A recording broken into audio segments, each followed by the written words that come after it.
Alrighty, so I need to push for Challenger for the week.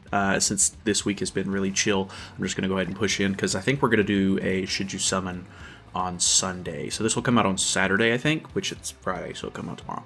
But either way, I wanted to use the Demon team because honestly, I think the Demon team is going to be done for, at least for now. Obviously, the developers really like their Demon team, so I'm sure it'll be back at some point. But not talking about the Sins team. The Sins team, I think, is the more popular of the two. And I think that the Sins team is definitely going to be in a fine spot. I don't think that there's going to be any real issues. The thing is, Arthur's AoE card does a lot of damage. That thing slaps. So I think it's going to be really hard to get the Demon team to sort of like work efficiently. I think the one thing that Arthur's team kind of has going for melee is that it does use debuffs and stuff. Like a lot of people are going to be running whatchamacallit, Bon on the team. So there's going to be a lot of debuffs flying around. Melee's going to eat those up, easy peasy.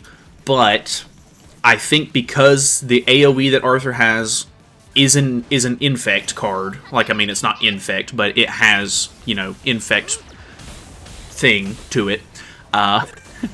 It's going to be really easy to stop Demon King. And it also does just, like, a ton of damage. So that also is something that it has going for it. Let's infect here. And then I think we can probably get away with double AoE. But, yeah, it's looking pretty cool. I mean, he definitely seems to have a couple of downsides. Like I said, I'm recording this on Friday. So I've been able to see the day of release, videos and everything that the JP content creators made. I've been able to see a little bit this morning, not as much this morning, but there's been a couple of videos that have come out from different people. I watched Davo's 1/6 showcase. He actually looks still pretty good at 1/6. It doesn't really seem all that crazy comparatively, because I think the good thing about the character is his ultimate passive, which has become a new thing with a lot of like modern festivals where like characters will have this sort of like passive part of their kit built into the ultimate level, which is really stupid for one. But it's really not too bad considering that it only really helps you out if you're using the ultimate in general, which might be a little back and forth, considering that Arthur is a character that you want to move cards around, because you need to gain ultimate move gauge with your team to be able to get his passive stacks, to get his taunt on and everything, which is then where he starts to do more damage. So it's not like you're not going to be kind of like pushing towards an ultimate, depending on... I mean, I think the ideal scenario is turn one, you merge whatever card you get an extra one of, and then you can use 2 cards. That will get you 4 ultimate move gauge, so that way whenever it comes back to your turn, you'll end up getting the stack that you need, or it'll take away the 4 stacks that you have, and it'll put on his taunt, which is the ideal scenario. So, I mean, you're going to be gaining ultimate move gauge, I guess, potentially, if you get Arthur cards, or an extra Arthur card, you'll be merging that one, potentially, for extra ultimate move gauge, but you really don't seem to want to use his cards too much in the early phase, because you want to wait for him to get his buff. So, with that being the case...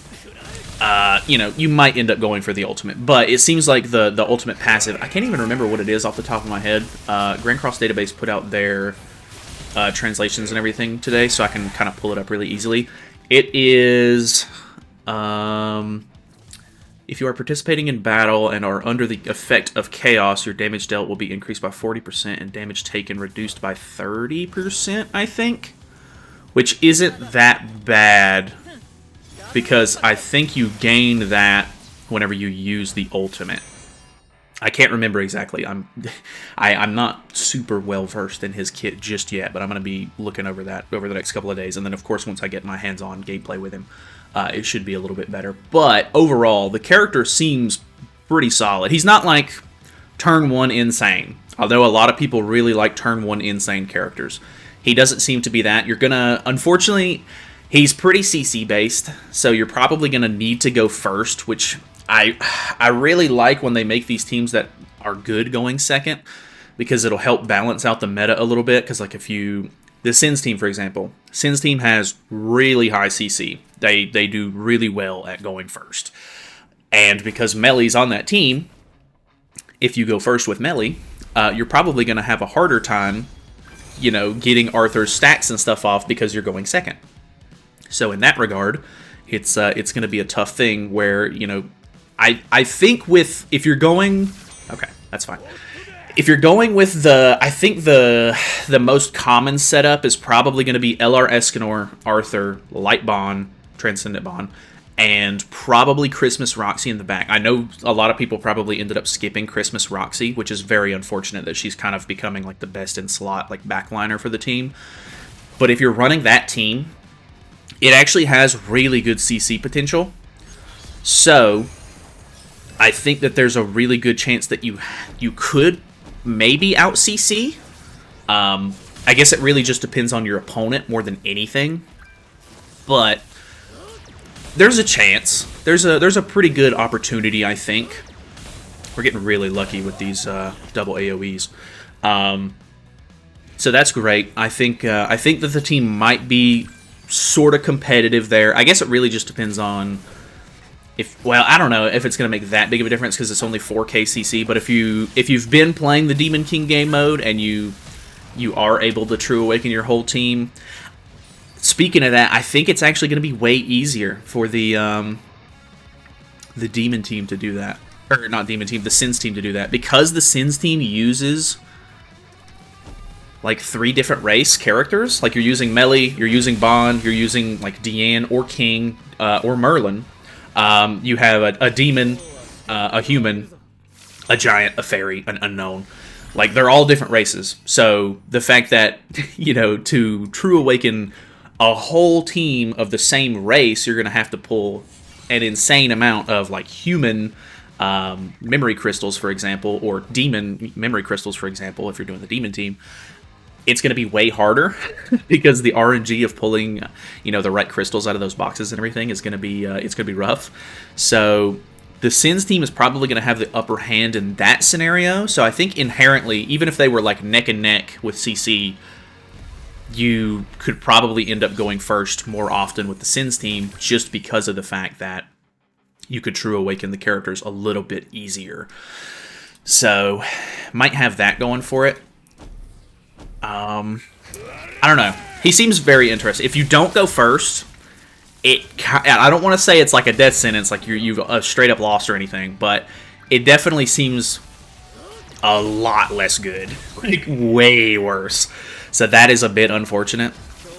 But I guess that's just kind of one of the things that you have to deal with. It's not very uncommon for them.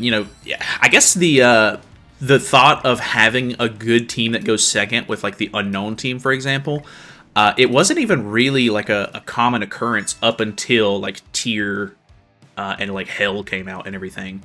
Like up until then, like most of the meta was very like go first-esque or lose, which Demon King helped a little bit in that regard, I will say, because if you go second with Demon King, he'll actually pop his stats on your second turn instead of your third turn, which is really good. That's very, very positive for Demon King. But in more recent times, the unknown team is not very meta at the moment. Like you can still see it, of course. It happens, but it's definitely one of those teams where not as relevant.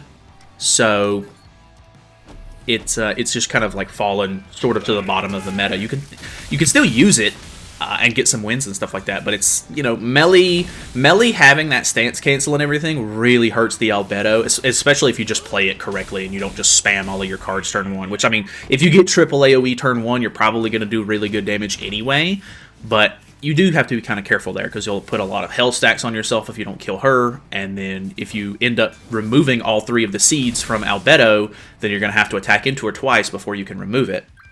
So as long as you're playing it correctly, then you shouldn't have too many issues, but the unknown team is not really as relevant at the moment. So I'm interested to kind of see how it sort of pans out. I don't really know how it's going to go just yet.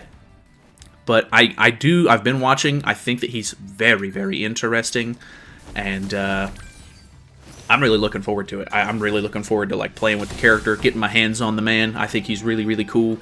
I think that he looks great in game. His kit, you know, it's a little bit of a build-up. It's not like the greatest of all time by any stretch of the imagination.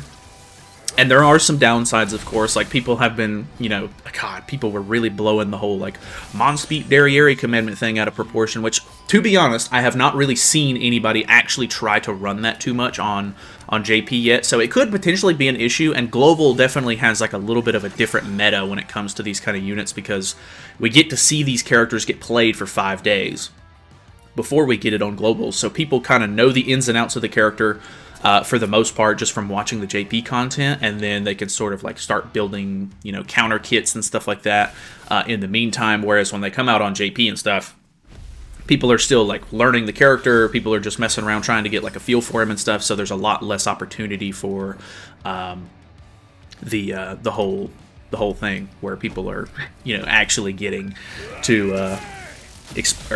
I've already lost my train of thought. People experiment more on the JP version first, and then they push into the, you know, the counter kits, because he actually starts to become a problem. Whereas on Global, people just kind of like, people know how popular the character will be by that time, I think, for the most part, and then they already have like a solution for the character if they need it. So that can kind of be a weird thing. I don't think that was a real player.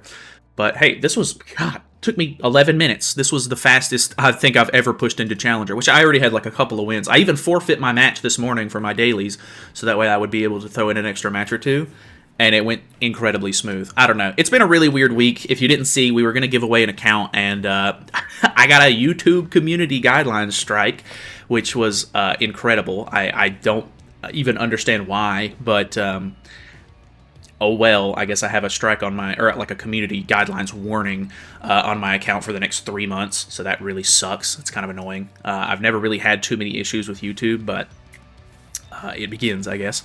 So either way, that kind of blows, but yeah, I don't know. We'll see how the rest of the week kind of pans out. Hopefully you guys are getting kind of excited for Arthur. If not, you know, I think we'll talk about it more, of course, when I do the Should You Summon, but I think he's one of those characters where he's not going to be like a must-have for everybody, so some people are going to be able to skip him outright, I think, but if you really want to prep for like the future and everything, it could be nice to have him. And of course, he's like, I mean, he's a really like high CC character, he's supporty, and he can deal damage, so he's not going to be like a bad character to have by any means. I don't see the most PvE potential with him. I know a couple of, like, I think Marilli, I think even Nagato has made a video with using him on, like, Demonic Beasts and stuff like that, but I don't know. To be honest, I think that the teams are pretty much already so set on everything except for Nidhogg that unless the character's good for Nidhogg, I don't really think it matters too much if they're good for, you know, Demonic Beasts, because, I mean, you're already going to be hitting damage cap with a lot of the characters we already have in the game anyway, but either way, I mean, it's cool. If you want to get use out of him, by all means, go for it. But anyways, that's pretty much it for me. I don't know. I figured this video would actually go on longer, but I mean, we're chilling. I'm pretty much good for the week. So hopefully we'll just be able to chill out, hang out. We will be doing live summons and everything when the character drops on Global. It should be Monday night. If you're interested, feel free to hang out, subscribe, come by, hang out. You know, we could even summon together if you really want to. But that's pretty much it. Thank you guys so much for watching. Hopefully you guys enjoyed it. Subscribe, all that good stuff, and I'll see you tomorrow.